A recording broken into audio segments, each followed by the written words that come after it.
நாடாளுமன்ற தேர்தலுடைய ரிசல்ட் வந்த பிறகு அதை மூடி மறைப்பதற்கு மோடி நிறைய விஷயங்களை பண்ணார். அதில் மிக முக்கியமான விஷயம் என்ன அப்படின்னா, பாஜகவுடைய 240 எம்பிக்கள் சேர்ந்து மோடியை தங்களுடைய நாடாளுமன்ற தலைவராக தேர்வு செய்யவே இல்லை. மாறாக என்ன பண்ணாங்க அப்படின்னா, கூட்டணி கட்சிகளுடைய எம்பிக்களையுமே சேர்த்து 293 எம்பிக்களுமே தங்களுடைய தலைவராக மோடி அவர்களை தேர்வு செஞ்ச கதையெல்லாம் நம்ம பார்த்தோம்ல. இது எதற்காக மோடி அவர்கள் செஞ்சார் அப்படின்னா, 240 எம்பிக்கள் மட்டும் தன்னை தேர்வு செஞ்சாங்க அப்படின்னா தனக்கு பெரும்பான்மை என்பது கிடைக்கல அப்படின்றது நாட்டு மக்கள் அனைவருக்குமே ஒரு மெசேஜாக போய் சேர்ந்துடும் அப்படின்றக்காண்டி தான் இந்த அளவுக்கு மோடி அவர்கள் தன்னுடைய தோல்வியை மறைப்பதற்கு நிறைய மெனக்கெடு செஞ்சாங்க. அதனால தான் பார்த்தீங்கன்னா திரௌபதி முர்மு அவர்கள் இன்று வரைக்கும் மோடியை பெரும்பான்மையை நிரூபிக்க சொல்லாத காரணமே அதுதான். தனக்கு மிகப்பெரிய தோல்வி ஏற்பட்ட மாதிரி எதிர்க்கட்சிகள் பேசிகிட்டு இருக்கிறாங்க. ஆனால் பொதுமக்களுக்கு அப்படியான மெசேஜ் போயிடக்கூடாதுன்றதில் கண்ணும் கருத்துமாக பிரதமர் மோடி அவர்கள் இருந்தார். இதனால தான் பார்த்தீங்க அப்படின்னா, சென்ற முறை யார் யாருக்கு என்ன போர்ட்ஃபோலியோ ஒதுக்கப்பட்டுச்சோ, அமைச்சகங்கள் ஒதுக்கப்பட்டுச்சோ, அதே அமைச்சர் பொறுப்புகள் அப்படியே டிட்டோவாக இந்த முறையும் கொடுக்கப்பட்டுச்சு. அதனால தான் ஜேபி நட்டாவுடைய பதவியவே பறிக்காம ஜூன் 30 அவருடைய பதவியை எக்ஸ்டென்ஷன் பண்ணி கொடுத்தாங்க. இப்போ ஜூன் 30 முடிஞ்சிருச்சு. இன்ன வரைக்கும் ஜேபி நட்டாவுடைய பதவியை பறிக்காமல் வேற ஒரு தலைவரை நியமிக்காமையே காலம் கொடுத்தது பாஜக. அண்ணாமலை, தமிழ்நாட்டில் அண்ணாமலை எடுத்துட்டிங்கன்னா மிகப்பெரிய தோல்வி என்பது பாஜக கிடைச்சிருக்கு.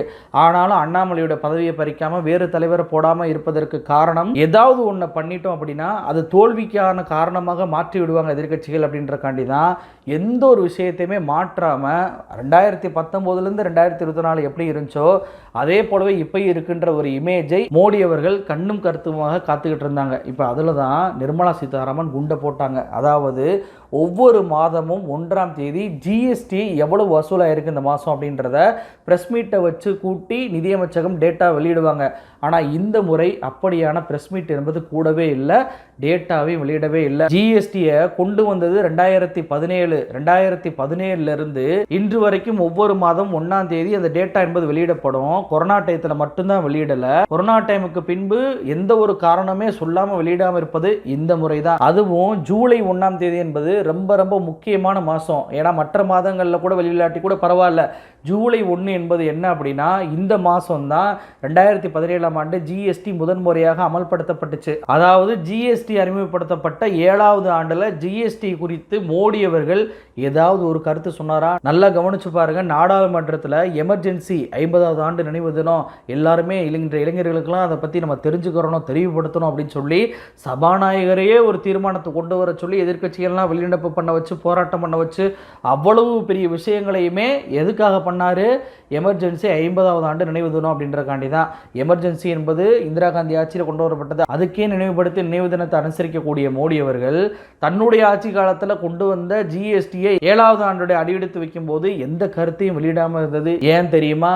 மக்கள் மன்றத்தில் இந்த ஜிஎஸ்டி என்பது ரொம்பவுமே நம்மளை உறிஞ்சிக்கிட்டு இருக்கிறாங்க. ஒன்றிய அரசு வரி மேலே வரி போட்டு நம்மளுடைய சேமிப்புகள்லாம் உறிஞ்சிக்கிட்டு இருக்கிறாங்கன்ற ஒரு எண்ண ஓட்டம் மக்களுக்கு வந்துருச்சு. அதனால தான் இப்போவும் 1 லட்சம் கோடி 2 லட்சம் கோடின்னு சொல்லி நம்ம வெளியிட்டோம் அப்படின்னா பாருங்கள், நமக்கு விலைவாசி என்பது உயர்ந்துக்கிட்டே போகுது. ஆனால் அந்த ஒன்றிய அரசு எவ்வளவு லட்சம் கோடிகளை ஜிஎஸ்டியை வசூல் பண்ணியிருக்கு அப்படின்ற ஒரு எண்ணம் மக்களுக்கு வந்துடக்கூடாது. வந்துருச்சுன்னா நமக்கு பிரச்சனையாயிரும் அப்படின்றக்காண்டி தான் ஒன்றிய நிதியமைச்சகம் இந்த முறை ப்ரெஸ் மீட்டும் வைக்கல, அந்த டேட்டாவையும் வெளியிடலை. அப்போ மோடி அவர்கள் இவ்வளவு நாட்கள் தன்னுடைய தோல்வியே இல்லாத மாதிரி காட்டிக்கிட்டு இருந்த அந்த பிம்பம் என்பது மோடி அவர்களுக்கு இந்த தேர்தலில் தோல்வியை கொடுத்ததில் ஜிஎஸ்டி முக்கிய பங்காற்றுச்சு அப்படின்றதை உணர்ந்ததால் தான் இன்றைக்கி 1 லட்சம் கோடி 2 லட்சம் கோடின்ற டேட்டாவையே வெளியிடாமல் வச்சுக்கிறாங்க. நான் நல்லா கவனித்து பாருங்களேன். ஒவ்வொரு முறையுமே ஒவ்வொரு மாதமும் என்ன சொல்லுவாங்க? ஜிஎஸ்டி அதாவது 1 லட்சம் கோடி வசூல், 1.5 லட்சம் கோடி வசூல், 2 லட்சம் கோடி வசூல் அப்படின்வாங்க. இதெல்லாம் எதுக்காக சொன்னாங்க அப்படின்னா, மோடியோட ஆட்சி காலத்தில் பொருளாதாரத்தில் இந்தியா வேகமாக முன்னேறிட்டு வருது, அதனால தான் இவ்வளவு வருவாய்கள் வரி வருவாயாக நம்ம கிடச்சிக்கிட்டு இருக்கு அப்படின்ற ஒரு எண்ண ஓட்டத்தை உருவாக்க வேண்டும் என்பதற்காக தான் நிர்மலா சீதாராமன் இவ்வளவு நாட்களாக ஒட்டுமொத்த டேட்டாவுமே வெளியிட்டு வந்தாங்க. இதை சுட்டிக்காட்டி தான் முன்னாள் தலைமை பொருளாதார ஆலோசகரான அரவிந்த் சுப்பிரமணியம் தன்னுடைய பக்கத்தில் ஒரு பதிவு போறாரு.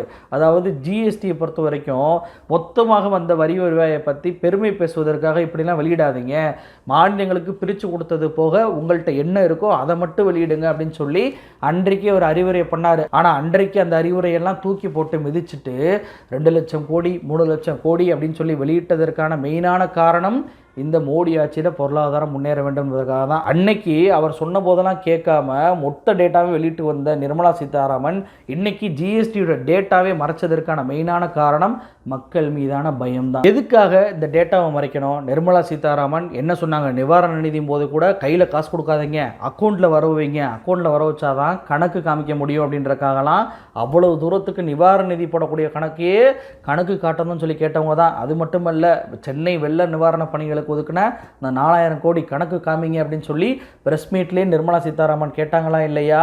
இப்படியெல்லாம் கணக்கு கேட்ட நிர்மலா சீதாராமன் இன்னைக்கு ஜிஎஸ்டி கணக்கு மறுப்பது ஏன்? இது மட்டுமா, திரிணாமுல் காங்கிரஸ் கட்சியை சேர்ந்த எம்பியான சாகேத் கோகலே இவர் தங்களுடைய மாநிலத்துக்கு நீங்கள் ஜிஎஸ்டி நிலுவைத் தொகையை தரமாட்டீங்க, இது மாதிரி எத்தனை மாநிலங்களுக்கு நீங்கள் நிறுத்தி வச்சிருக்கீங்க அப்படின்னு சொல்லி டிசம்பர் 2023 நாடாளுமன்றத்தில் ராஜ்யசபாவில் வச்சு கேள்வி கேட்கிறாரு. அதுக்கு நிர்மலா சீதாராமன் என்ன தெரியுமா பதில் சொன்னாங்க? ஜிஎஸ்டி நிலுவைத் தொகை உங்களுக்கு தரணும் அப்படின்னா நீங்கள் வந்து ஏஜியோடைய ரிப்போர்ட் தரணும். ஒவ்வொரு மாநிலமுமே அக்கௌண்டன்டோடைய ரிப்போர்ட்டை நீங்கள் சப்மிட் பண்ணால் மட்டும்தான் உங்களுடைய நிலுவைத் தொகையை நாங்கள் ரிலீஸ் பண்ண முடியும். அப்படி நீங்கள் தராத பட்சத்தில் எங்களால் நிலுவைத் தொகையை தர முடியாது. இது வந்து பெண்டிங் வச்சிருக்கோம் அப்படின்லாம் நீங்கள் வார்த்தையை பயன்படுத்தக்கூடாது, அதெல்லாம் தப்பான வார்த்தை அப்படின்னு சொல்லி மாநிலங்கள் ஏஜி ரிப்போர்ட்டை தரலன்றதுக்காகவே ஜிஎஸ்டி டியூவை கிளியர் பண்ணாமல் இருந்தவங்க தானே நீங்கள். அப்போ ஏஜி ரிப்போர்ட்டுக்கே நீங்கள் அவ்வளோ பேச்சு பேசுனீங்களே, இன்னைக்கு ஜிஎஸ்டி ரிப்போர்ட் நீங்கள் மறைச்சிருக்கீங்களே, இதுக்கு என்ன பதில் சொல்ல போகிறீங்க? ஏன் இந்த ஒன்றிய நிதியமைச்சர் நிர்மலா சீதாராமன் இந்த முறை இந்த டேட்டா வெளியிடலை அப்படின்னு சொல்லி இந்த பிரிண்ட் அப்படின்ற ஊடகம் இந்த ஒன்றிய நிதியமைச்சகத்துக்கு மெயில் அனுப்பியிருக்கிறாங்க. அந்த மெயிலுக்கு இது வரைக்கும் பதிலே கொடுக்கலங்க. அதுபோக வேறு சில அதிகாரிகளுக்கு தொடர்பு கொண்டு என்ன காரணம்னு சொல்லி தெரிஞ்சுக்கலாம்னு சொல்லி கேட்கும்போது அந்த அதிகாரிகள்லாம் என்ன தெரியுமா சொல்லிக்கிறாங்க? தயவு செஞ்சு எங்கள் பேரை எதுவும் போட்டுறாதீங்க, நிதியமைச்சகத்தின் சார்பாக யாருக்குமே ப்ரெஸ் மீட் என்பது கொடுக்கக்கூடாது, அதுவும் பட்ஜெட் முடிகிற வரைக்கும் யாருக்கும் ப்ரெஸ் மீட் கொடுத்துடக்கூடாதுன்ற ஒரு கட்டளையை போட்டுக்கிறாங்க அப்படின்ற வார்த்தையை பயன்படுத்திக்கிட்டு ஒரு அதிகாரி சொல்கிறாரு. என்ன சொல்கிறாரு அப்படின்னா, ஜூன் 2024 எவ்வளோ தெரியுமா ஜிஎஸ்டி வசூலாயிருக்கு? 1.74 லட்சம் கோடி வசூலாயிருக்கு. இது சென்ற ஆண்டு, அதாவது 2023 ஜூனை விட 7.7% அதிகம். இந்த மாதம் ஏப்ரலில் ஏற்கனவே 2 லட்சம் கோடி வசூலாயிருக்கு. இப்போ மே மாதம் ஒரு 1.73 லட்சம் கோடி, ஜூன் மாதமும் ஒரு 1.73 லட்சம் கோடி. ஆக மொத்தத்தில் இந்த மாதம் மட்டும் ஆவரேஜாக 1.86 லட்சம் கோடி ரூபாய் என்பது ஜிஎஸ்டியில் வசூலாயிருக்கு. இது ஜிஎஸ்டி அறிமுகப்படுத்தினாங்க தெரியுமா 7 வருஷத்துக்கு முன்னாடி, அதுலேருந்து அதிகமான வரி வசூல் அப்படின்ற ஒரு பட்டியலை சொல்லியிருக்கிறாரு. நிதியாண்டு 2023 நிதியாண்டில் ஜிஎஸ்டி வரியாக 1.51 லட்சம் கோடி வசூலாயிருக்கு. அதே போல் 2024 நிதியாண்டில் பார்த்தீங்கன்னா 1.68 லட்சம் கோடி வசூலாயிருக்கு. இப்போ இந்த 3 மாதத்தில் மட்டும் ஆவரேஜ் பண்ணதில் 2025 நிதியாண்டில் 1.86 லட்சம் கோடி என்பது ஜிஎஸ்டி வரியாக மட்டும் வசூலாயிருக்கு. அப்போ எந்த அளவுக்கு ஒன்றிய அரசு வரி மூலமாக மக்களை சுரண்டிக்கிட்டு இருக்காங்கன்னு சொல்லி பாருங்க. இதைத்தான் ஒரு அதிகாரி பிரிண்ட் ஊடகத்துக்கு சுட்டி காட்டுறாரு. என்ன சொல்றாங்க அப்படின்னா, ஜிஎஸ்டி தொகையெல்லாம் பார்த்து மக்கள் பீதி அடைகிறாங்க, எங்களை ஒன்றிய அரசு உறிஞ்சிக்கிட்டு இருக்கு அப்படின்னு சொல்லி நினைக்கிறாங்க அப்படின்னு சொல்லி தன்னுடைய ஸ்டேட்மெண்ட்ல கொடுத்துருக்கிறாரு. இன்னொரு அதிகாரி என்ன சொல்லிடுறாரு, ஜிஎஸ்டி வரி வசூலை நாங்கள் வந்து மறைக்கணும்னு நினைக்கல, முரசு கொட்டி தம்பட்டை அடிச்சு வெளியே சொல்ல வேணாம்னு நினைக்கிறோம் அப்படின்னு சொல்லி தன்னுடைய ஸ்டேட்மெண்ட்டை கொடுத்துருக்கிறாரு. அப்போ ஒரு விஷயத்தை நல்லா கவனிச்சு பாருங்க, மாதம் மாதம் ஜிஎஸ்டி வரி வசூல் எவ்வளவு ஆனது அப்படின்ற தொகையை ஒவ்வொரு முறையும் பிரஸ் மீட் வச்சு சொல்லிக்கிட்டு இருந்த இந்த நிதியமைச்சகம் திடீரென இந்த மாதம் முதல் அந்த ரிப்போர்ட்டை வெளியிடாமல் இருப்பதற்கான மெயின் காரணம் மக்கள் மீதான பயம். எங்களை உறிஞ்சுறாங்கன்ற மக்களுக்கு விழிப்புணர்வு வந்துருச்சு, அதனால தான் இந்த முறை நாங்கள் தோத்து போயிட்டோம் அப்படின்ற ஒரு எண்ண ஓட்டம் மோடி அரசுக்கு வந்திருக்கு. இந்த எண்ண ஓட்டம் மெயினாக வருவதற்கான மெயின் காரணம் யார் தெரியுமா? ராகுல் காந்தி தான். ராகுல் காந்தி அவர்கள் வட இந்தியா முழுக்க பிரச்சாரத்தில் மெயினாக சொன்னது, தன்னுடைய வாக்குறுதியை மெயினாக சொன்னது என்ன அப்படின்னா, இந்த ஒன்றிய அரசை பொறுத்த வரைக்கும் ஜிஎஸ்டியை தவறான முறையில் கொண்டு வந்துட்டாங்க, 5 ஸ்லாப்பாக கொண்டு வந்துருக்கிறாங்க. அதாவது 8%, 10%, 12%, 18% இப்படிலாம் இருக்குல்ல, இப்படி ஒரு 5% கொண்டு வந்திருக்கிறாங்க. நாங்கள் ஒரே சதவீதமாக கொண்டு வருவோம், அதையும் கம்மியான சதவீதமாக கொண்டு வருவோம், ஜிஎஸ்டியவே நான் கம்ப்ளீட்டாக மாற்றி வைப்பேன். ஜிஎஸ்டியை பொறுத்த வரைக்கும் அது சிறு குறு நிறுவனங்களை அழிச்சிருச்சு, விவசாயிகளை பலமிழக்க வச்சிருச்சு, இந்த ஜிஎஸ்டியை மாற்றுறது தான் என்னுடைய முதல் வேலை அப்படின்னு சொல்லி ஒவ்வொரு பிரச்சார கூட்டத்திலுமே ராகுல் காந்தி ஜிஎஸ்டி குறித்த விழிப்புணர்வை ஏற்படுத்தினார். அப்படியான விழிப்புணர்வை மக்கள் மன்றத்தில் ஏற்படுத்தினுடைய விளைவு தான் இப்படியான லட்சம் கோடி, 2 லட்சம் கோடி, 3 லட்சம் கோடிலாம் போட்டோம்னா, ஆகா நம்ம விலைவாசி 1 கிலோ தக்காளி இவ்வளோ விலை இருக்குது, 1 லிட்டர் பெட்ரோல் இவ்வளோ விலைக்கு வாங்கிட்டு இருக்கோம், இப்படியெல்லாம் நம்ம விலைவாசி கட்டிக்கிட்டு இருக்கோம். ஆனால் இவங்க பாருங்கள் எவ்வளோ பெரிய வரியை நம்மகிட்ட வந்து வசூல் பண்ணிக்கிட்டு இருக்காங்க ஒரு வெறுப்புணர்வு மக்களுக்கு வந்து விட்டது. இன்னமும் அந்த டேட்டா வெளியிட்டோம்னா இன்னமும் அதிகமாகும் அப்படின்ற பயத்தில் தான் ஒன்றிய நிதியமைச்சகம் இன்னைக்கு அப்படியே பின்வாங்கி இருக்கிறாங்க. GST is designed to destroy small and medium businesses. It is designed to weaken India's farmers. All of you know what happened with demonetization. A completely ridiculous idea thought up by the Prime Minister of our country. The economy still hasn't recovered. And if you want to understand the Prime Minister's strategy for developing India's economy, it can be summed up by one word: Adani. Everything is designed to help one businessman.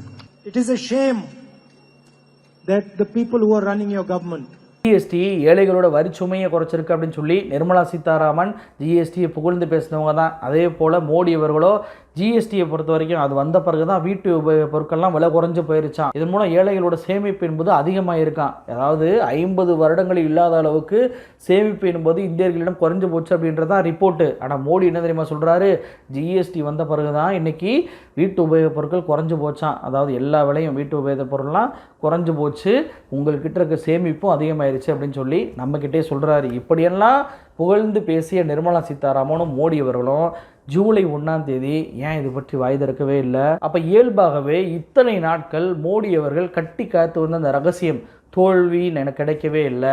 நான் வந்து பாருங்கள், என்னோடய ஆட்சியில் முதல்ல யார் யாரெல்லாம் அதிகாரிகளாக இருந்தாங்களோ, யார் யாரெல்லாம் அமைச்சராக இருந்தாங்களோ, அவங்க தான் இந்த முறையும் அதிகாரிகளாக அமைச்சர்களாக இருக்காங்க. எந்த ஒரு மாற்றமே இல்லாமல் அரசு அது பாட்டுக்கு தான் இருக்குது அப்படின்ற ஒரு எண்ண ஓட்டத்தை உருவாக்க நினச்சிங்கல்ல. இன்றைக்கி அந்த எண்ண ஓட்டத்தை நீங்களே அந்த ஜிஎஸ்டி வரி வசூலை எவ்வளவுன்றதை வெளியிடாமல் வச்சே காட்டி கொடுத்துட்டீங்க. இன்றைக்கி உங்களுடைய தோல்வியை ஜிஎஸ்டி மாத வசூலே அம்பலப்படுத்தியிருக்கு. இந்த பாஜகவை நல்லா கவனிச்சிங்கன்னா தெரியும், எதற்கு எடுத்தாலுமே நாங்கள் வெளிப்படைத்தன்மைக்காக தான் கொண்டு வந்திருக்கோம், ஊழல் ஒழிப்பதற்காக கொண்டு வந்திருக்கோம் சொல்லலாம் திரும்ப சொல்லுவாங்க. ஏன்னா நீங்கள் பிஎம் கேர்ஸ் எடுத்துக்கோங்க, வெளிப்படைத்தன்மைக்காக கொண்டு வந்திருக்கோன்னுவாங்க. அதே போல் எலக்ட்ரோ பாண்ட் எடுத்துக்கோங்க, வெளிப்படைத்தன்மைக்காக கொண்டு வந்திருக்கோன்றாங்க. ஆனால் அந்த ரெண்டையுமே பார்த்தீங்கன்னா அந்த பணத்தை எவ்வளோ வந்துச்சு, எவ்வளோ செலவு பண்ணியிருக்கிறீங்க, யாரெல்லாம் உங்களுக்கு கொடுத்தாங்கன்ற எந்த டேட்டாவுமே வெளியிடவே மாட்டாங்க. அப்போ இவங்க பண்ணக்கூடிய எல்லா வேலையுமே பார்த்தீங்கன்னா அமித்ஷா பாஷையில் சொல்லணும்னா ஜும்லாவாக தான் இருக்குது. அப்போ மக்களிடம் ராகுல் காந்தி அவர்கள் ஏற்படுத்திய இந்த விழிப்புணர்வு என்பது மோடி அரசையே ஒரு அறிக்கையவே வெளியிடாமல் பின்வாங்க வச்சிருக்கு அப்படின்றதான் இதன் மூலமாக நம்மளால் தெரிஞ்சுக்கிற முடியுது. இன்னமும் என்னெல்லாம் வந்து மறைக்க போகிறாங்க அப்படின்றத பொறுத்திருந்து பார்க்கலாம். நன்றி.